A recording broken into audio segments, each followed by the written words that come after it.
Nate. Ah, well, looky there. My computer just got more handsome. Nate. Yeah, so did you, buddy. So did you. You look nice and Great. relaxed there. Where are you You at know today? what? East I'm Coast, not West bad. Coast? I'm on the East Coast. I'm in New England. I'm in my fortress of solitude in New England. We live in New York a lot of the time, but I have a fortress of solitude in New England, in a state not to be specified, but it's not a huge area. Thank you for taking the time from your maxing and relaxing there. Very keen to talk to Yeah. you about vinyl and especially Yes. the new version of "I'm So Happy," which you're putting out on vinyl. This is kind of a bit of a run. You've had a lot of your specials, the last few of them out on vinyl, as I understand. Yeah, I do like to put them out on, but I think I've done all of them. Maybe the early one. Look, I've been doing this shit so long that when I started, you did put it out on vinyl. It was like, you know, like you would like my first album was an album. My first comedy special was an album. It was I did it in 1986, and it was vinyl. Most of them are on vinyl. There was a time in the late 80s, early 90s when people said, oh no, you have to be on CDs. But we still made vinyl even then. Vinyl was the poor cousin at that point, where everybody was like, oh no, you don't want vinyl anymore. You want a CD because you can pour baked beans on them and they'll still work. Like, I don't understand why anyone would want to do that. But and they didn't anyway. When you poured baked beans on them, they didn't work. So it was bullshit. No, I always put it out, but I use vinyl myself. Although we just moved house, and Mhm. all of my vinyl and my deck are still in boxes. So Ooh, it's you got to fix that. it's it is tricky. I'm waiting on a room to be finished. So you know how it is. You can't put your deck in any room where kids or dogs or your wife is going to be. It has to be in a separate room, and that room's not ready yet. Got it. Yeah, Yeah, we had when my kids were young. We had a filing system for the records. I wanted the kids to be able to use the records. I wanted them to experiment and nice. explore. But Okay, any record that was over $100, I put in a red sleeve.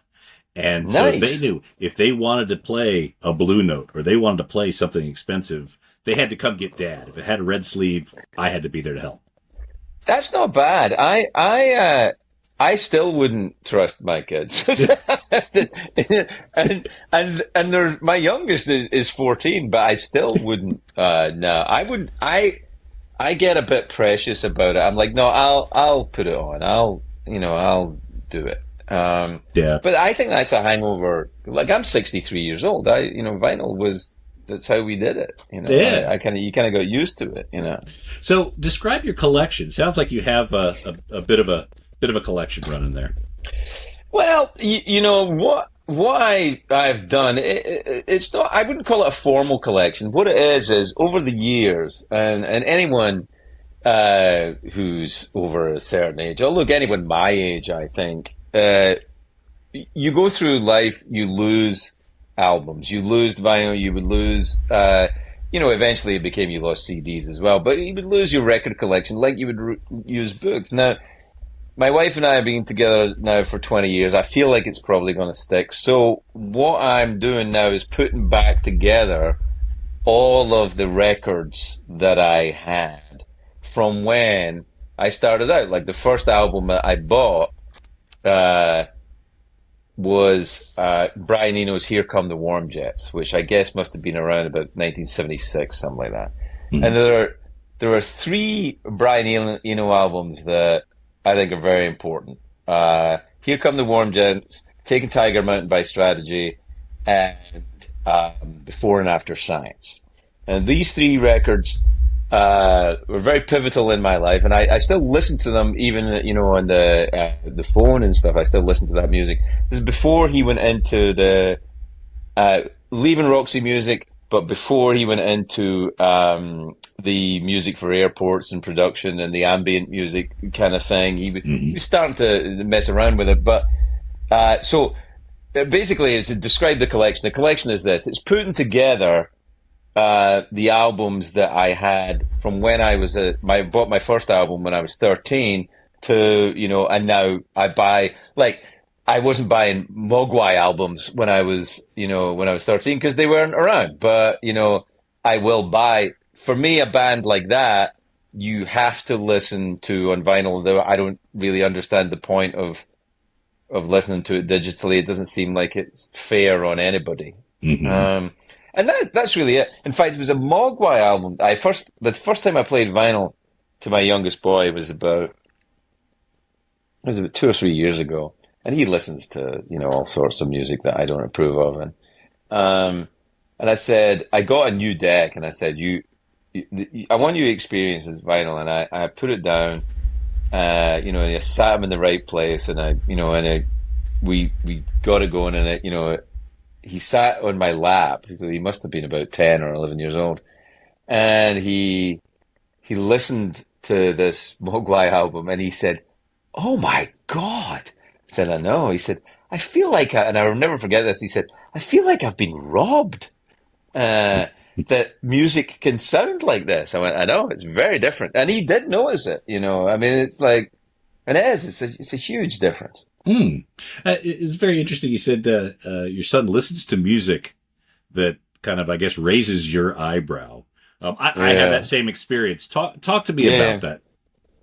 Well, it's not that I dismiss young people in music. I don't. It tends to be that I don't want to single out any artists for my derision. I mean, you can guess the ones that they are, but it's more about, for me, it's more about there's a real paradox coming in this, because I don't like the idea of the marketing being more important than the music, but the truth of the matter is, 'twas ever thus. I mean, I came of age, when punk rock was, flying, like the Pistols and the Ramones, and even earlier Television, I guess, and and Iggy and all that, and it was all particularly the British punk rock, the Stones and the Pistols and the Damned and the Buzzcocks and stuff. It was it was all marketing. It was all a fucking swindle, I mean. But I like the music, so I guess he's in the same place. If you like the music, I guess there's no harm in it. Yeah. I just don't like their music. To me, everything. I don't know if you guys. I feel everything sounds overproduced. It's like I feel like particularly in modern popular music, I feel like it's almost like, how sometimes you watch a movie and you think, I can almost feel the executive in the room with me saying, "Oh, this character better have a girlfriend," and I feel like this, like a lot of music, it doesn't sound like anyone's playing it. It sounds like it was put together and I suppose a lot of it is put together digitally, and there's no one really. Maybe I'm wrong, but it just is the feel of it. It just feels different. So my experience is my son was listening to a lot of what they call SoundCloud rappers. Okay, I don't even know what that is. And these are artists that are doing their rhymes, doing their beats in their bedrooms, and then uploading them to the platform SoundCloud. And it's a lot of artists that are really just budding at the very, very beginning of their career. Just beginning, right. And here they're releasing music right off the bat when it may not even be ripe yet. And so I think it's bad. I think it's bad for the artist too, because I think what happens is that you start putting stuff out there before it's ready. You're serving the meal before it's cooked, and it would take a great deal of self-control for a young artist, and I no way I would have it when I was young, to say, you know what, I'm not quite ready to let people hear this yet, because especially when you're young, it's about, I got to make a name for myself. I gotta do my thing. And, and what you're actually doing, it can suffer a bit, I think, with that. I mean, it happens with comedians all the time as well. You see that, young comedians are putting stuff up on or recording themselves doing crowd work and it's not quite ready, and that's who you become, and then you think you have to be that all the time.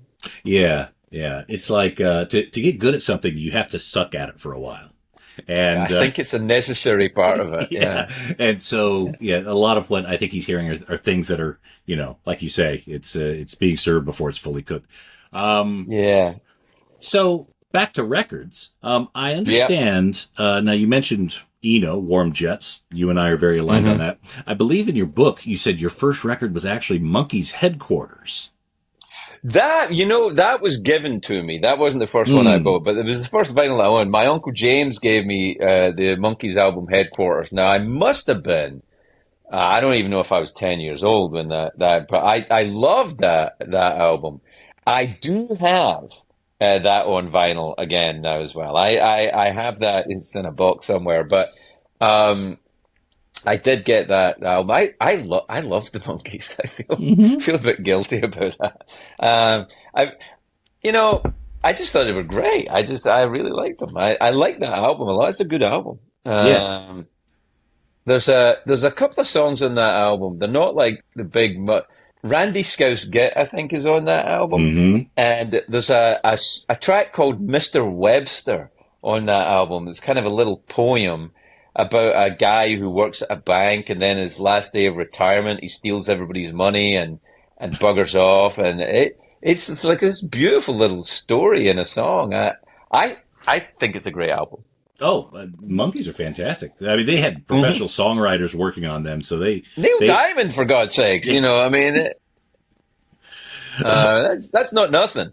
I still occasionally have Zilch, Mr. Dabalina in my head from That is on the Monkees album. Yeah, Mr. Bobalina, Mr. Bob Dabalina, Mr. Bobalina, Mr. Bob Zilch, China Clipper China Clipper calling calling Alameda. Alameda, China Clipper calling Alameda. Yeah, all of that. Yeah, So, in your book, you also mentioned your first concert, Blue Oyster Cult at Nassau yeah. Coliseum. Do you remember what year that was? It would have been 75. 75. 75. So because it was my first trip to America. I was 13 years old, and it would have been 1975. Okay. Um, So I don't know if that lines up with, past tour dates with Blue Oyster Cult, but it's certainly how I remember it. 1975. Can you Google it? Can you find it? Yeah, yeah. I Googled, they played Nassau Coliseum a few times. Right. Um, do you remember the opening act? Whoa. No, that's a bit hard. No, I don't think I could do that. Okay. All right. Because Uh, they had a few right. in their Nassau Coliseum dates. We'll have to figure this out, but it could have been Rush. It could What? it could have been Rush. It could have been the Ramones. It definitely wasn't the Ramones. I'm sure I would have remembered that. Right. So it must have been Rush. Is Rush. that possible? They also had Foghat at one point. I think was another opener. Yeah. God, I never thought I saw Rush live. So you telling me I maybe saw Rush live when I was 13? I didn't even know? Quite possible. Well, was it December? Do you know if it was No, December? it was in the summer. It would be in the summertime. It would be May, I think, or April, May, or something Okay. like that. I'll do a bit more digging, but yeah, All right. there were several gigs around that time that were had various openers for them.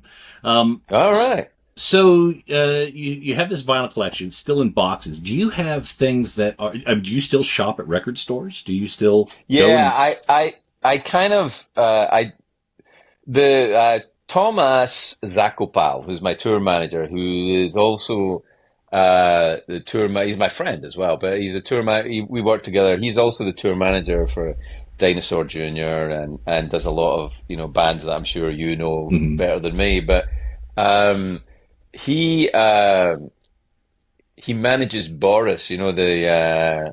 the Japanese metal band.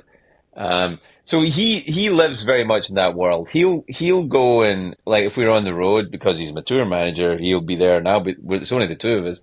I kind of got roped into going to record stores with him.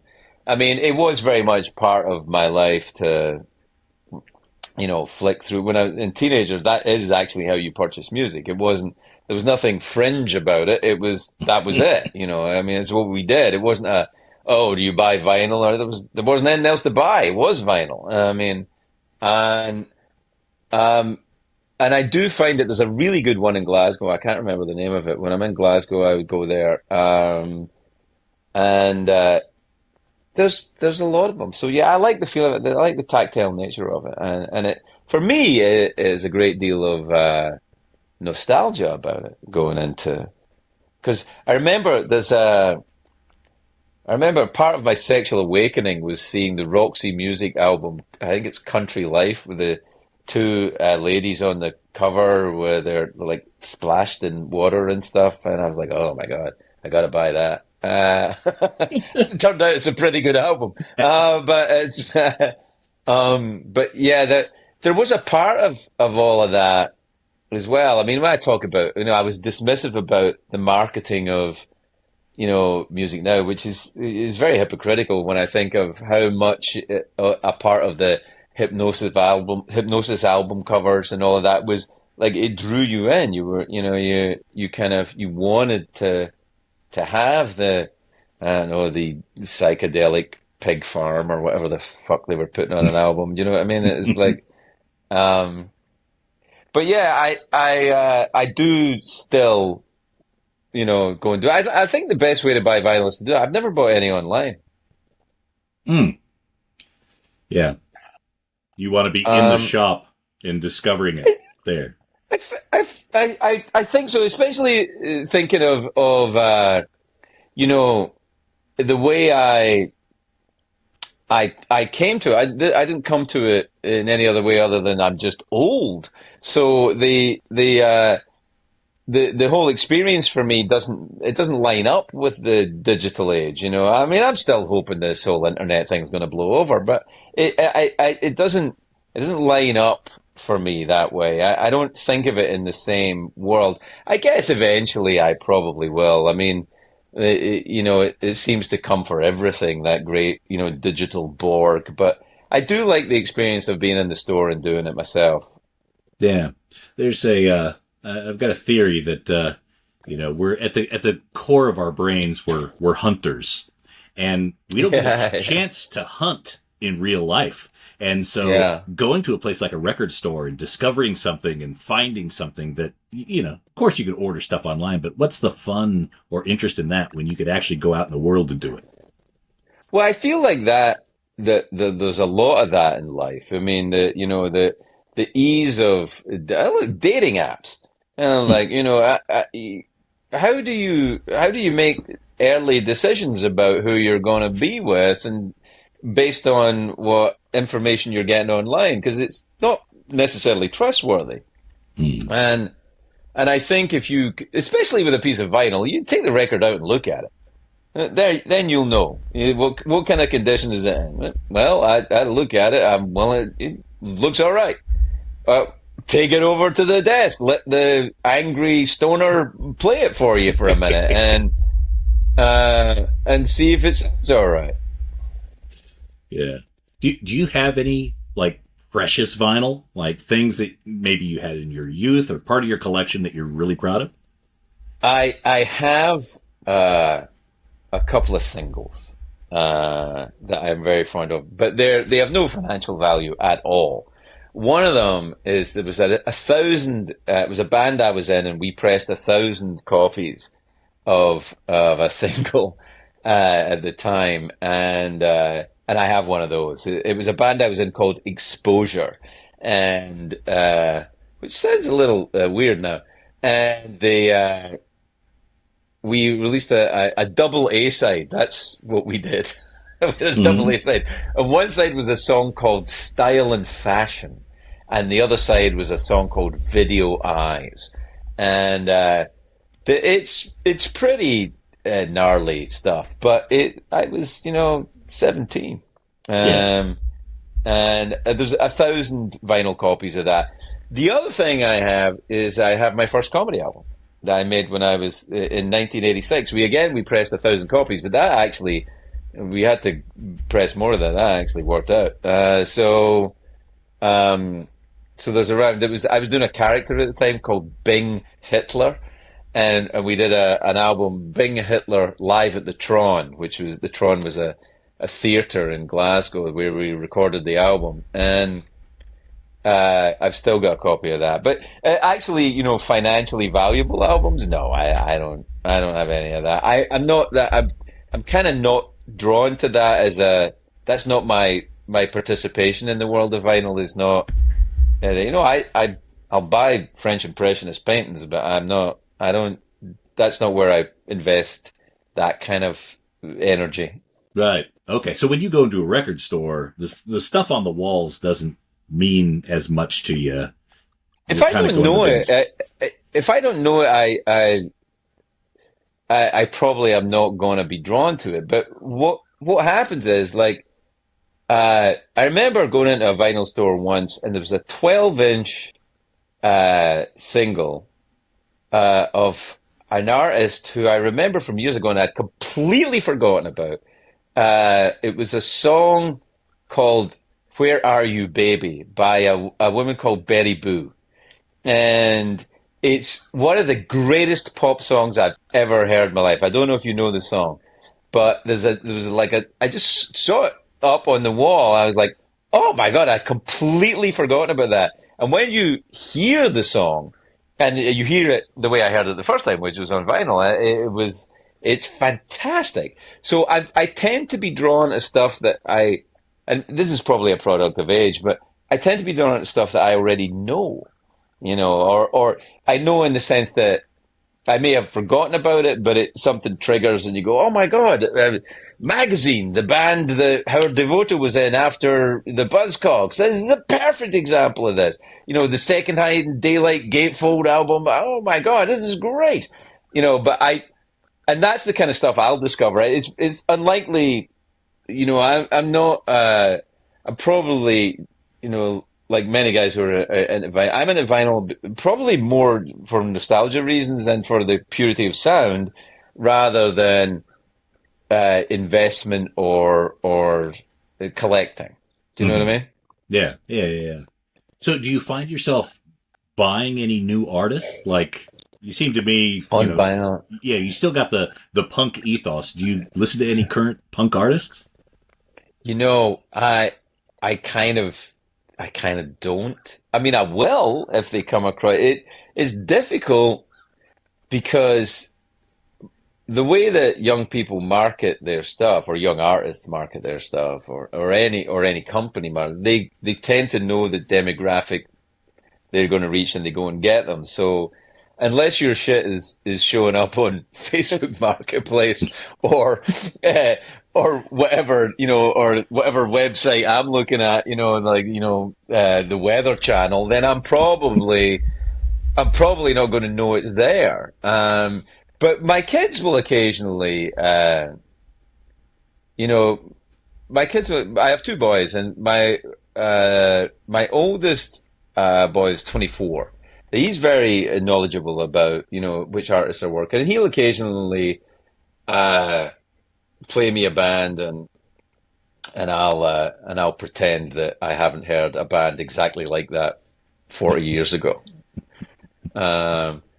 Because it's very hard to hear stuff, especially, and again, this is probably a product of age, but it's very hard to hear stuff and not go, oh yeah, okay, well, I think that's probably Cyndi Lauper, isn't it? Or I think that's, you know who I'm talking about, or I think that's the Velvet Underground, or I think that's, it's all, you know what? It's always the fucking Velvet Underground. It's always the Velvet Underground. It's like, oh yeah, that's the Velvet Underground.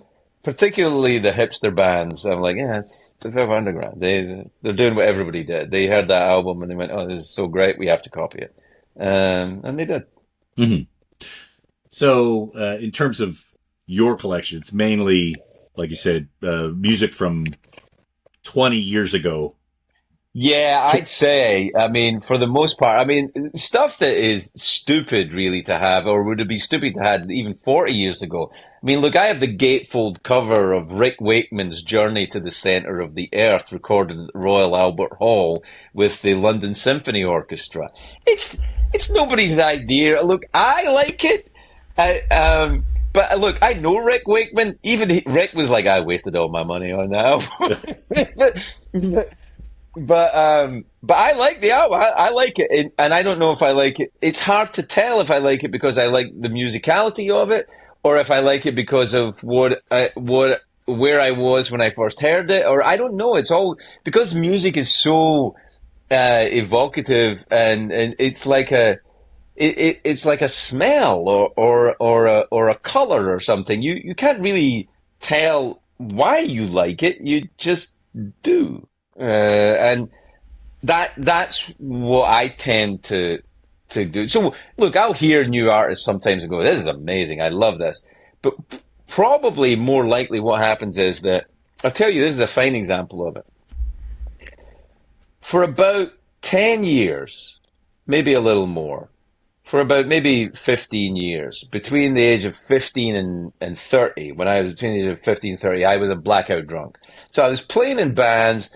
And I was living a very kind of anarchic life, and there was lots of things passed me by in pop culture. Things that I just missed, and so when you miss things, like I missed a lot of John Cale, right? I missed a lot of John Cale. I don't know why I missed a lot of John Cale. I was kind of moving in circles where I feel like I should have been, but punk destroyed a lot of that. I was writing that it was like anyone who wasn't us was the enemy. So you took a long time for me to listen to Zeppelin after punk kind of calmed down a bit. It took a long time.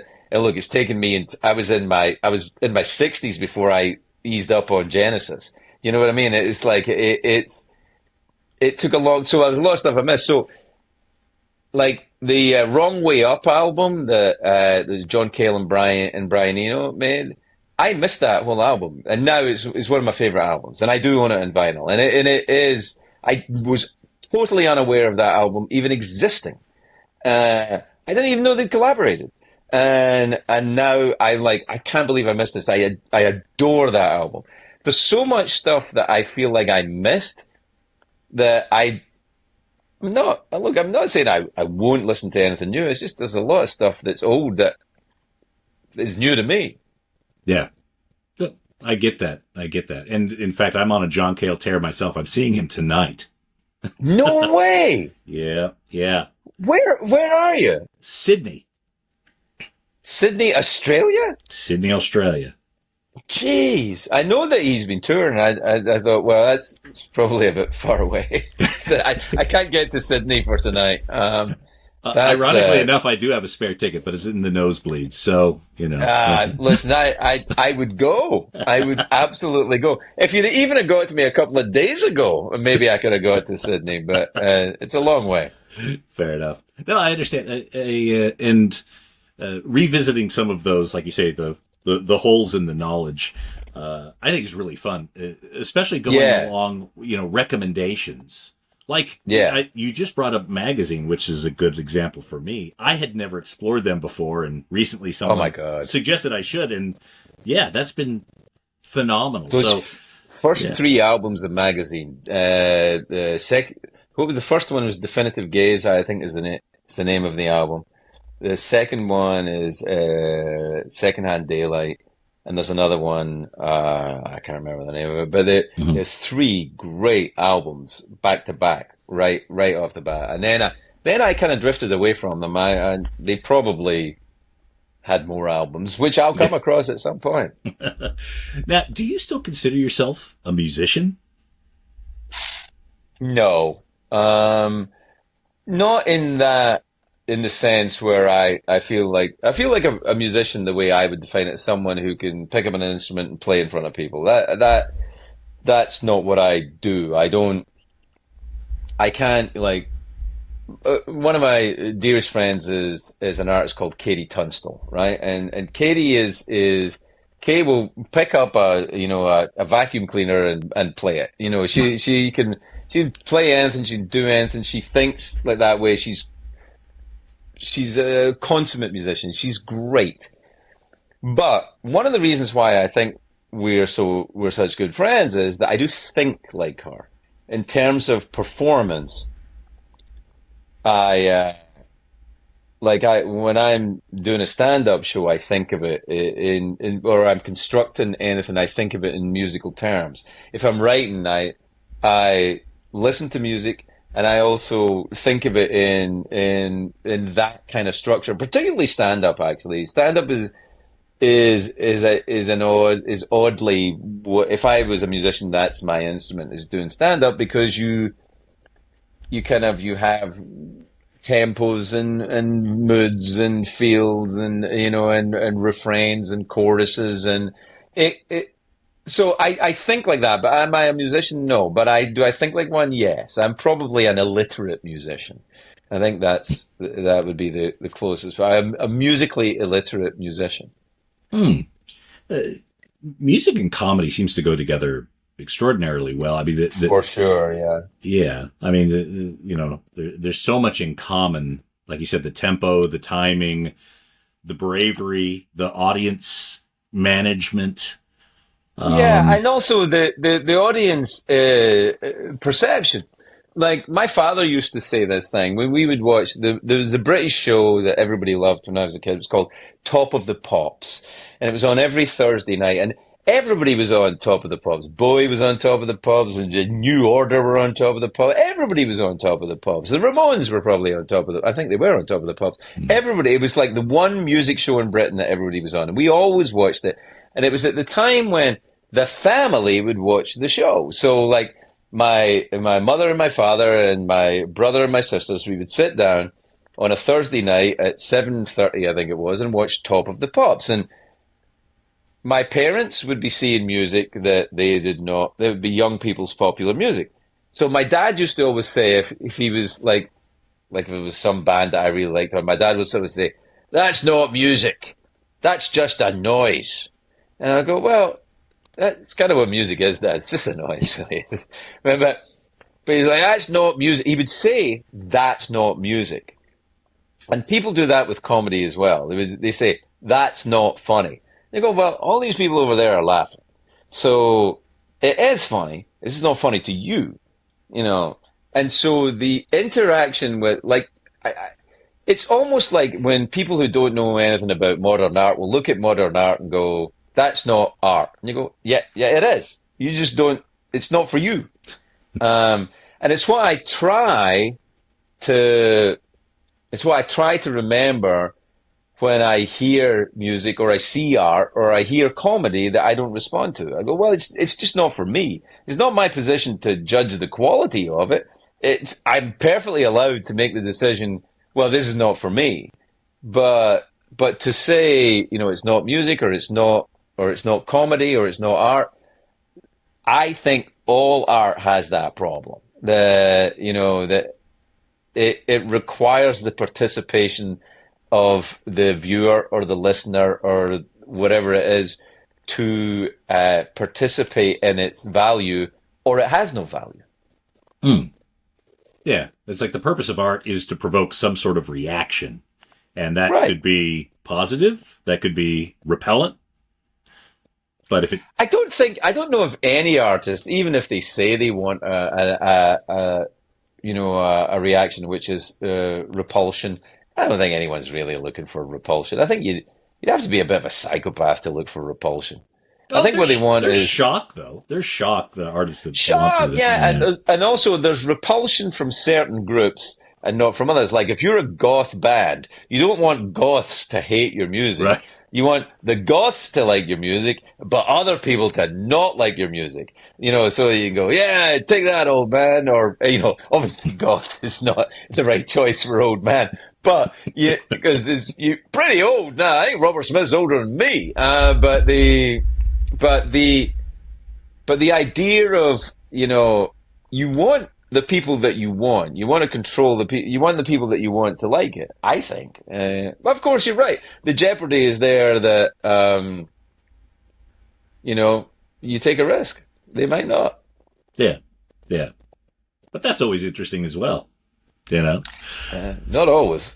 It's sometimes just, why do I bother? Yeah, well, looking in the rearview mirror, it could have multiple views. Yeah. Now, in terms of your time with other artists. Now, you've interviewed some incredible people. Sure. Who were some artists that, unfortunately, you were never able to connect with in an interview or that sort of situation? Well, I didn't. It's not always possible with musicians to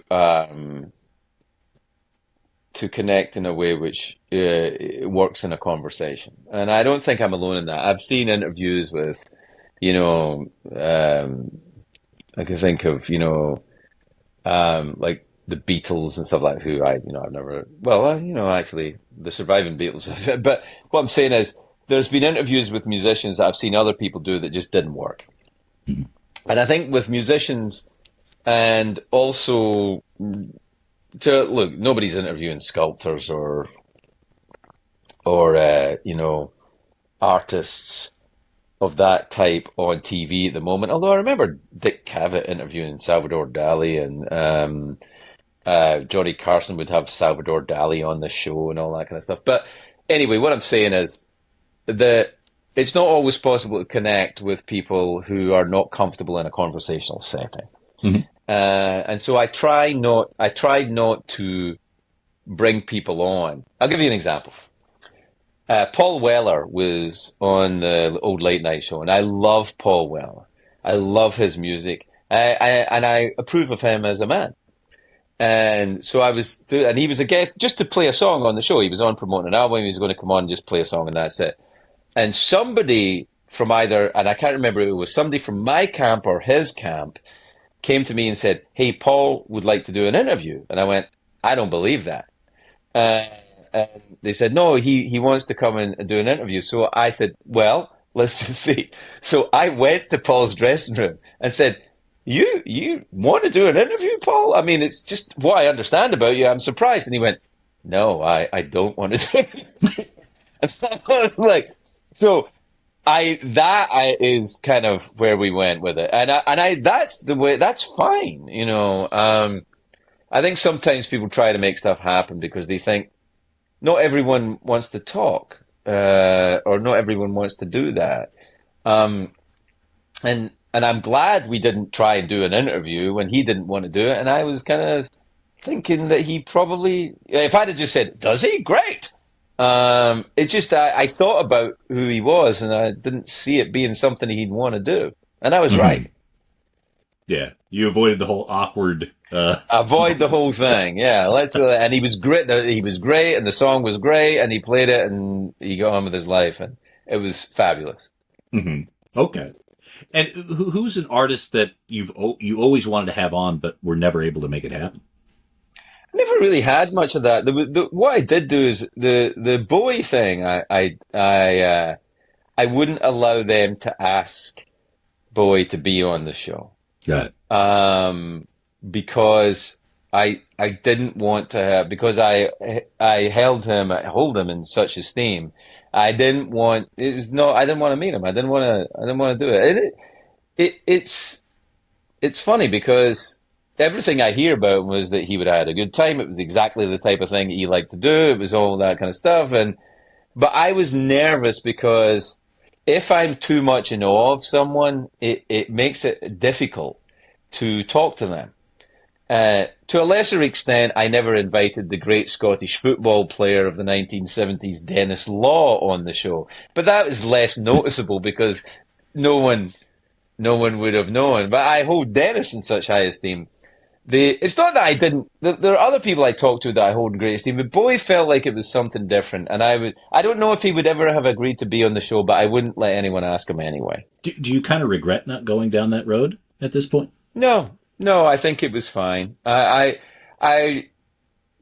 don't find it necessary.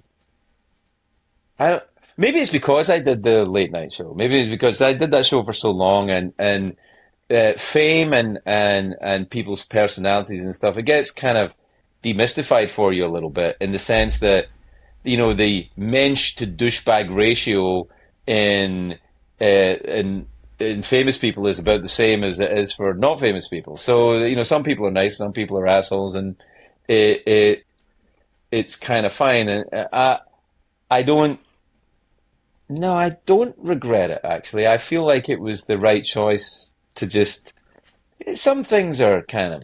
Let's just leave him, David, where he is, being the god of music and the god of whatever, being the Bowie universe. Let that stay where it is. So speaking of gods, have you spent time with Iggy Pop? I have not spent time with Iggy Pop. I went. The only time I spent with Iggy Pop was when I've seen him perform, and I have seen him perform. Uh, um, but I've never spent any time with Iggy Pop. I did drum for Nico for a couple of nights when I was a kid. I was the kind of scratch band for Nico when she was playing tours in the UK, and I drummed for her. But and she did say to me, I remember her saying this when I must have been 18 or 19 years old. She said, "You remind me of Iggy," which I took as a great compliment. And maybe when I was 18, I was a bit like Iggy. I tell you the thing about Iggy Pop, I don't know Iggy Pop at all, but who would have said back in the day that, Lou's gone, Bowie's gone, it's like all these guys are gone, but Iggy's living in Florida. It's like, oh, all right. That's not how I thought it would play out. Iggy's fine and he's in Florida. Yeah, he's the survivor. He's the Yeah. one that. Did she tell you were like Iggy Pop and you were in any particular sense? What was it about you that reminded her of Iggy? The thing was that Nico was uh, impaired during those shows, and so was I.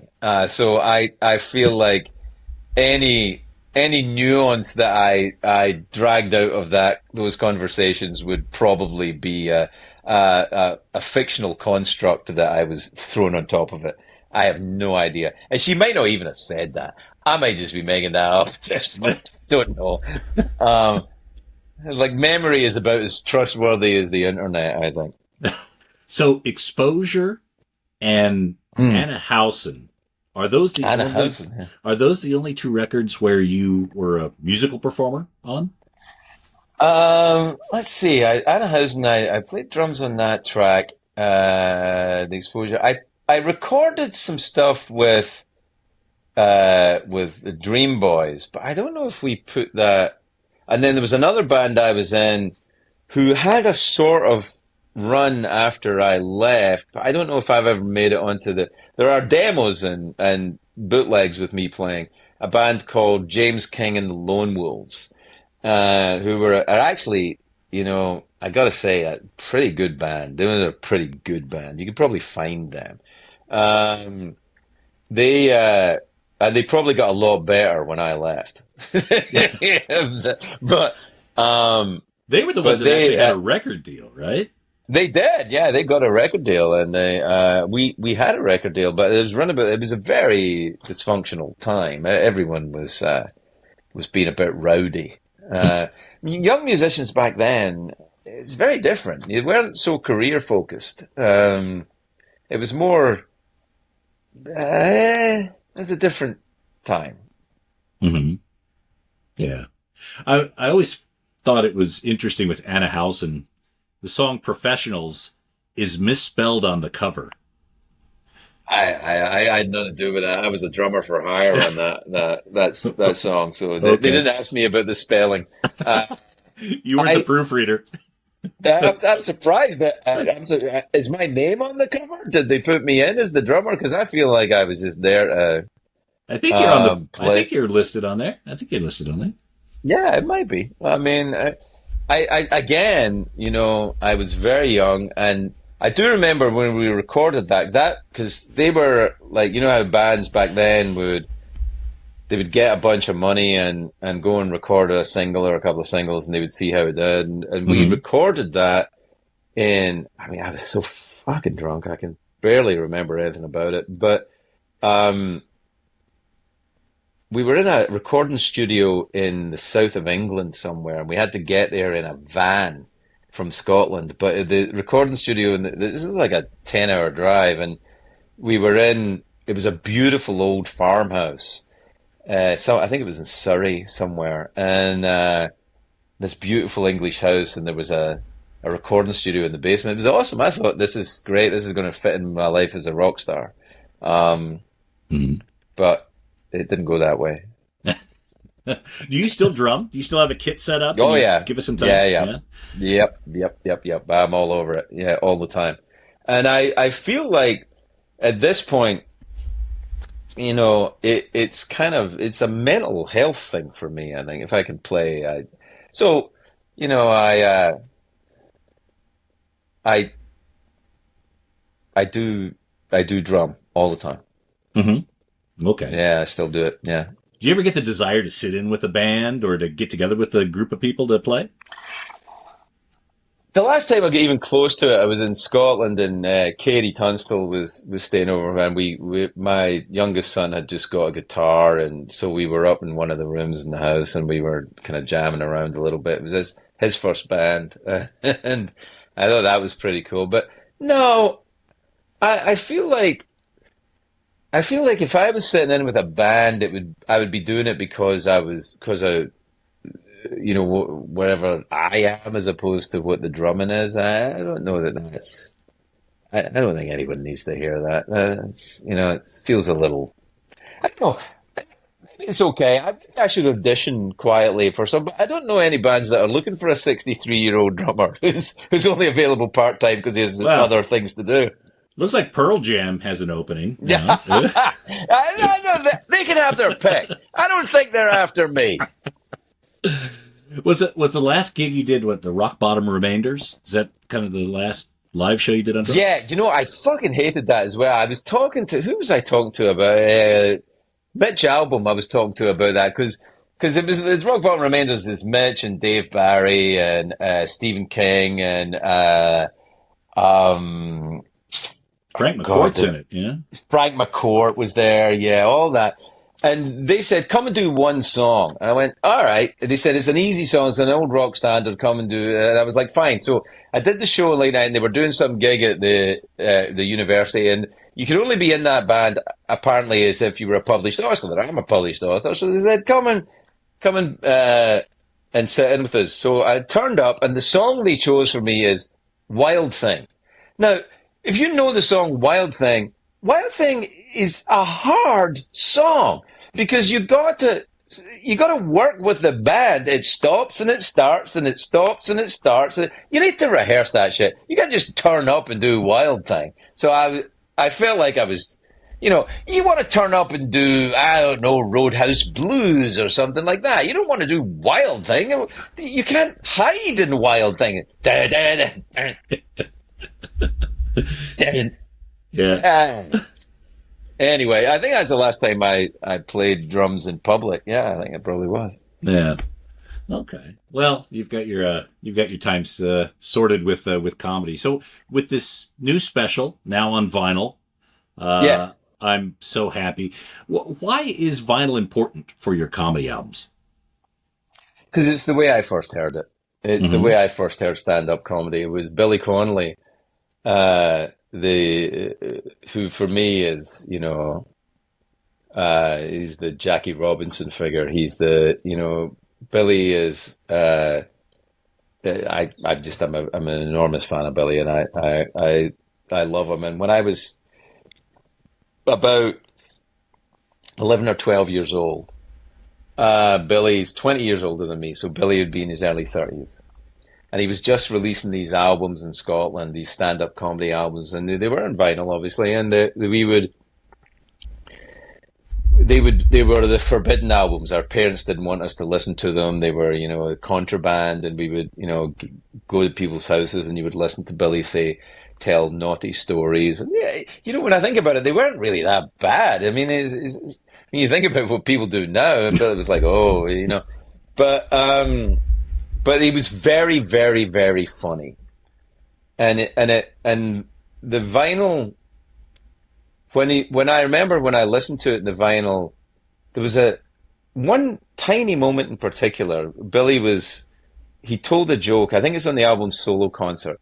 He tells a joke and then he does a little laugh after it. It was very human, and the mics picked it up, and he laughed at his own joke or something in it. it was just a lovely tiny moment. I don't think anyone would really pick up on it, but I picked up on it because as it turned out, this is where I was going in my own life, but I didn't know that. And I was going, God, that feels like just really something that I like.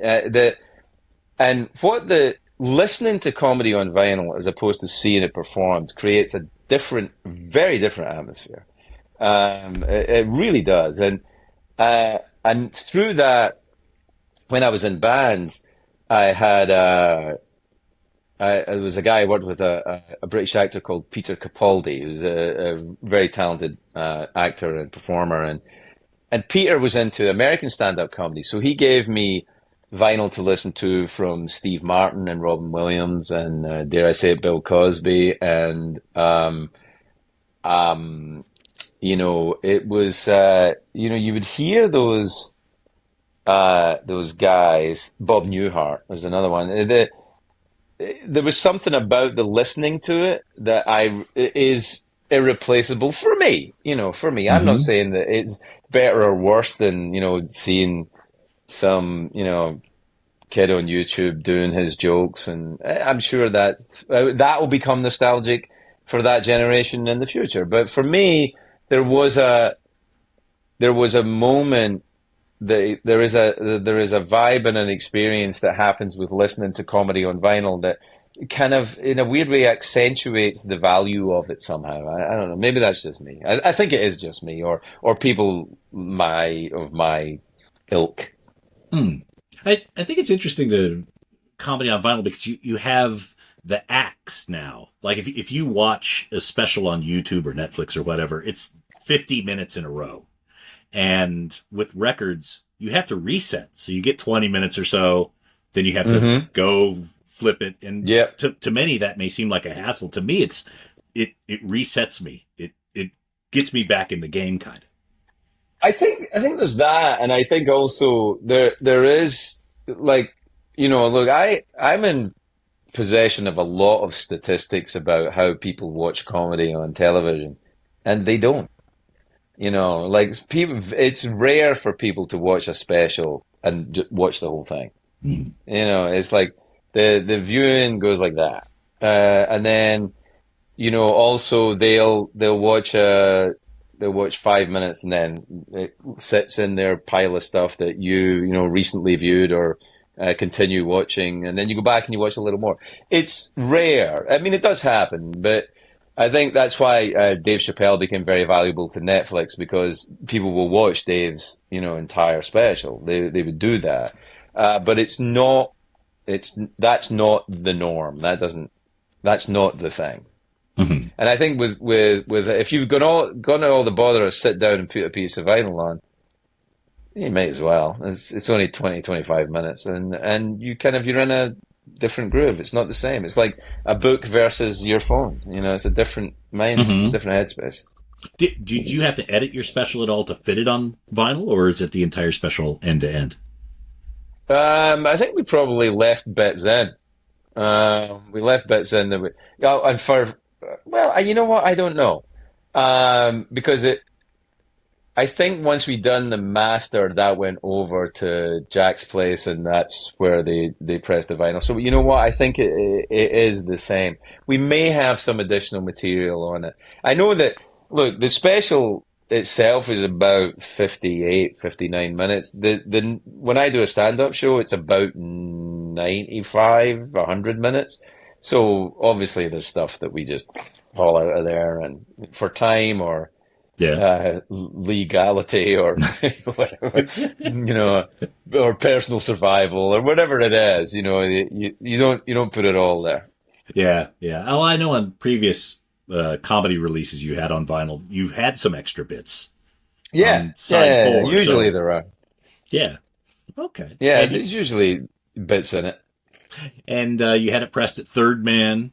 Did you approve the test pressings? Are you the person who listened to it and said, I don't know. You didn't have your system set up yet. What am I talking about? No, I can't compete with the guys that know how to do that. I always feel a little embarrassed around, guys who really know what they're talking about. I just go, oh, that sounds good. And then they go, oh, does it? I'll go, not yet. I don't know.